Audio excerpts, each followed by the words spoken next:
मला मुजरा करते राज. मला जाणीव आहे राज की आपण खूप बिझी आहात, पण खूप महत्वाचं बोलायचं होतं राज.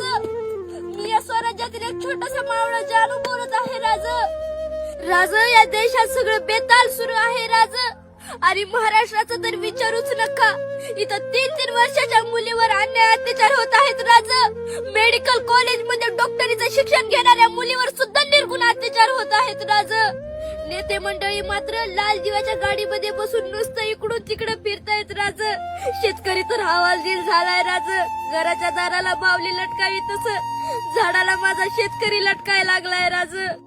70 वर्षाचा बाप 30-35 वर्षाच्या मुलाच्या चितेला आग लावतोय राज. राजा, तुम्ही जास्त दिवस जगला नाही तो. 32 वर्षात कधी कोणापुढे झुकला नाही.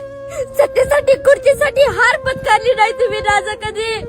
ना कधी लाचारी ऐकली नाही, ना कधी स्वाभिमान गमावला नाही राजा, ना कधी जनतेशी बैमान झाला नाहीत राजा. अहो, भारतरत्न कायदेमंत्री आंबेडकर साहेब, माझा आवाज येतोय का? अहो, तुम्ही रात्रंदिवस मेहनत करून लिहिलेल्या संविधानाची इथं प्रत जाळली जाते. अहो, दिवसा ढवळ्या लोकांचे सिर कलम केले जातात. सत्तेच्या माझा पोटी इथं कायद्याचा गळा घोटला जातो साहेब.